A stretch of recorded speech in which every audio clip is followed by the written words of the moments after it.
Manav, welcome to movie shoovy. करते हैं आपस में पॉजिटिव सा नमस्कार। मुनावर फरूकी की एक नई सीरीज़ आई है। पहले तो मैं आपको ये बता दूं कि जब मैं ये सीरीज़ देख रहा था तो उसका कॉन्फिडेंस लेवल काफ़ी अच्छा है। बहुत से लोग जो हैं वो प्रॉपर एक्टिंग बैकग्राउंड से नहीं है, लेकिन उसके बाद जब अटेम्प्ट करते हैं तो उनकी रॉनेस, क्रूडनेस दिखती है। यहाँ पर ज़्यादा क्रूडनेस आपको दिखती नहीं है। हालांकि जो स्पेक्ट्रम होता है एक एक्टर का, फ्रॉम दिस टू दिस, वो वाली रेंज भी नहीं दिखती है, लेकिन ऐसा भी नहीं दिखता है कि ट्रेनेबल नहीं है। ऐसा लगता है कि आगे आगे और ज़्यादा निखार आता चला जाएगा, क्योंकि एक ही टाइप का एक्सप्रेशन है largely, which is either anger और ज़बरदस्ती की स्माइल। ठीक है, वो शायद खुद हैप्पी रहता होगा पर्सनल ज़िंदगी के अंदर, तो वो यहाँ पर भी डेमोन्स्ट्रेट होता रहता है डायलॉग डिलीवरी करते टाइम। जबकि एक नॉटीनेस, एक ईगरनेस, एक स्मार्ट आइडिया, ये सारी चीज़ें अलग अलग चीज़ें के एक्सप्रेशन आते हैं जो इस सीरीज़ के अंदर नीडेड था।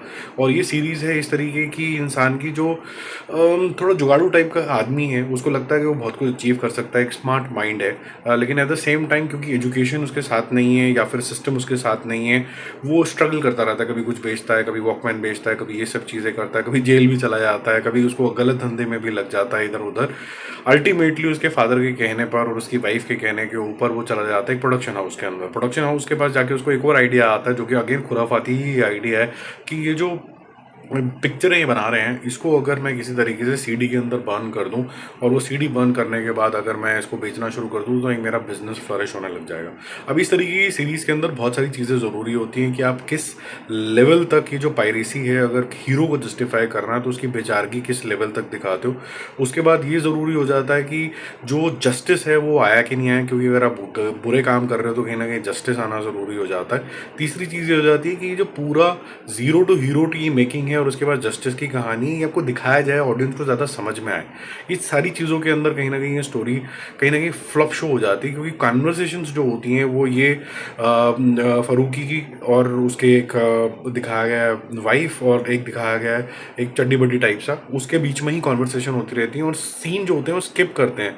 ऐसा लगता है कि आपका इंटरेस्ट जनरेट हो रहा है कि अब इसने सीडी बर्न कर लिया, अब ये क्या करेगा उसका, लेकिन वो क्या करेगा दिखाया नहीं जाता। एक जंप आ जाती है उसकी सक्सेस की, और ये सीरीज़ का लगातार पैटर्न रहता है, जिसके बाद आपको थोड़ा बोरियत होनी शुरू हो जाती है कि ये डेप्थ मिसिंग करती है। और जिसकी वजह से, क्योंकि डेप्थ मिसिंग करती है, तो कैरेक्टर डेवलपमेंट भी बहुत ज़्यादा ज़बरदस्त नहीं हो पाती है।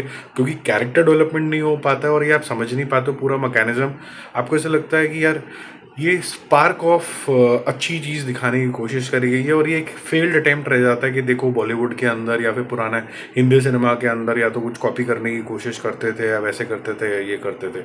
अब ये जो पहले 3-4 एपिसोड ही मैंने देखे हैं इसके, मैंने पूरे देखे नहीं है, मुझे मज़ा नहीं आया इसको देखते हुए। इसके बाद मैंने बीच में इसको छोड़ ही दिया है, क्योंकि मुझे लगा कि बहुत हद तक इसके अंदर चीज़ें जो हैं वीक तरीके से लगते चले जा रही हैं। जहाँ पर एक सीन के अंदर कुछ अच्छा उठता है, 4 सीन के लिए अंदर नीचे चला जाता है, सेंस नहीं बनती है, तो फिर उसके बाद सॉरी मेरे को स्वाद आना बंद हो गया। उसके बाद मैंने सोचा कि शायद मैं छोड़ देता हूँ इसको। और इसका एक और कारण भी था, क्योंकि ये MX प्लेयर के ऊपर है।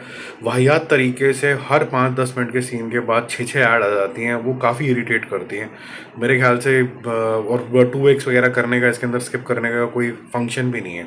एक अच्छा सीन आता है बिजनेस ओरिएंटेड माइंडसेट का कि चलो देखते हैं पायरेसी ये सब कैसा होता है, अचानक से इनकी लव स्टोरी शुरू हो जाती है, अचानक से कुछ और बसड़ शुरू हो जाती है, तो आपकी डाइवर्जन बहुत क्रिएट हो रही है इस सीरीज़ के अंदर। आपका कॉन्सेंट्रेटेड जो एनर्जी है ना वो नहीं आ पा रही है। आई थिंक मुनाफ की मैं फिर भी थोड़ा सा यहाँ पर तारीफ़ करूँगा, क्योंकि उसने एक्टिंग ठीक ठाक करने की कोशिश करी है जितना उसको बताया गया, but at the same time ये स्क्रिप्ट और जिस तरीके की डायरेक्शन है, जिस तरीके की एडिटिंग है, वो इतना ज़्यादा सपोर्ट नहीं करी।